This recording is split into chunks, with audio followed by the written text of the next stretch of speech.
Baik, selamat malam. Saya akan menjelaskan tentang sistem reproduksi manusia yang meliputi sistem reproduksi laki-laki dan perempuan, serta penyakit yang dapat terjadi dan cara mengatasinya. Sistem reproduksi adalah sistem organ yang berfungsi untuk menghasilkan keturunan melalui proses pembuahan atau fertilisasi. Sistem reproduksi laki-laki terdiri dari beberapa organ penting. Yang pertama adalah testis, yang berfungsi menghasilkan sel sperma dan hormon testosteron. Kemudian ada epididymis, yang berfungsi sebagai saluran untuk mengangkut sperma. Ada juga vesicula seminalis dan kelenjar prostat, yang menghasilkan cairan untuk memberi nutrisi dan melindungi sperma. Selain itu, terdapat uretra sebagai saluran keluarnya sperma dan penis sebagai organ untuk menyalurkan sperma ke dalam tubuh perempuan.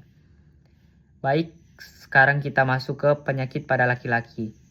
Beberapa penyakit yang dapat terjadi pada sistem reproduksi laki-laki antara lain epididymitis, yaitu peradangan pada epididymis akibat infeksi bakteri. Cara mengatasinya adalah dengan pemberian antibiotik dan istirahat. Yang kedua ada varikokel, yaitu pembengkakan pembuluh darah pada testis yang dapat menyebabkan gangguan kesuburan. Penanganannya bisa melalui operasi jika sudah parah. Yang ketiga ada kanker prostat yang ditandai dengan gangguan buang air kecil. Penanganannya dapat berupa operasi, kemoterapi, atau terapi radiasi. Baik, sekarang kita masuk ke sistem reproduksi perempuan. Sistem reproduksi perempuan juga terdiri dari beberapa organ penting. Yang pertama adalah ovarium yang berfungsi menghasilkan sel telur, serta hormon estrogen dan progesteron.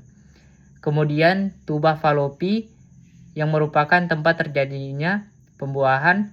Selanjutnya uterus atau rahim, yaitu tempat berkembangnya janin. Ada juga serviks sebagai penghubung rahim dengan vagina, dan vagina sebagai jalan lahir serta tempat masuknya sperma. Baik, kita masuk ke penyakit pada perempuan. Beberapa penyakit pada sistem reproduksi perempuan antara lain kanker serviks yang disebabkan oleh virus HPV.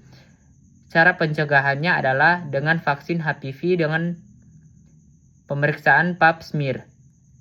Yang kedua ada endometriosis, yaitu kondisi di mana jaringan tumbuh di luar rahim yang menyebabkan nyeri haid hebat.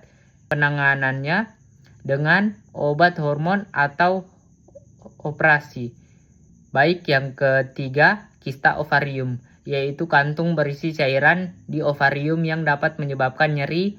Penanganannya bisa dengan observasi atau operasi. Kita masuk ke proses fertilisasi. Proses fertilisasi atau pembuahan terjadi dalam beberapa tahap. Pertama, ovulasi, yaitu pelepasan sel telur dari ovarium. Kedua, sperma masuk ke dalam tubuh perempuan melalui vagina.